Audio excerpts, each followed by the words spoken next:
If you would like to hear how the rest of our book goes, you are more than welcome to continue to play this video.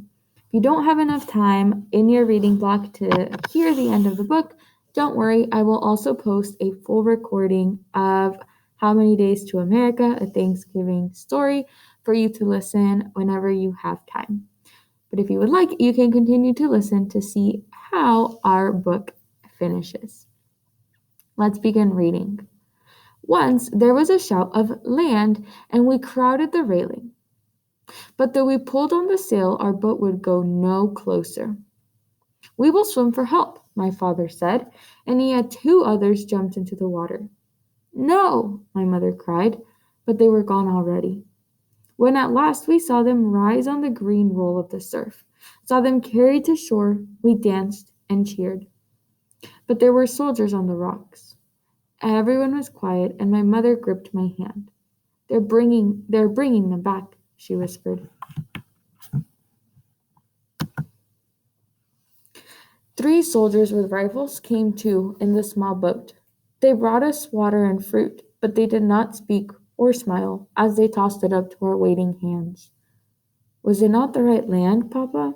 I asked as the soldiers pulled away. "Will it not do?" "It would do, but they will not take us," my father said. My sister tugged at his arm. "They don't like us?"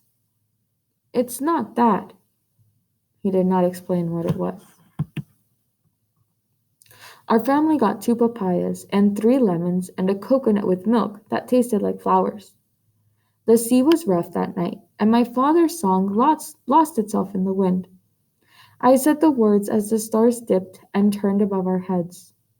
Tomorrow comes, and we shall all be free. It was the next day, the tomorrow, that we sighted land again. I was afraid to hope.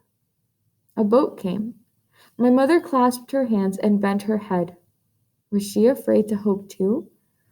The boat circled us twice, and then a line was thrown, and we were pulled toward shore.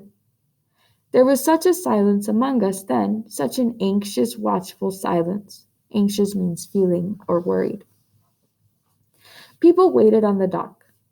"Welcome," they called. "Welcome to America."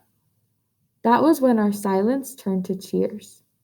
"But how did they know we would come today?" my father asked. "Perhaps people come every day," my mother said. "Perhaps they understand how it is for us." There was a shed, warm from the sun on its tin roof. There were tables covered with food. Though the benches were crowded, there was room for all of us. "Do you know what day this is?" a woman asked me. She passed me a dinner plate. "It is the Coming to America Day," I said. She smiled. "Yes, and it's special for another reason, too. Today is Thanksgiving." "When is that?" My little sister was shy, but not too shy to ask her questions.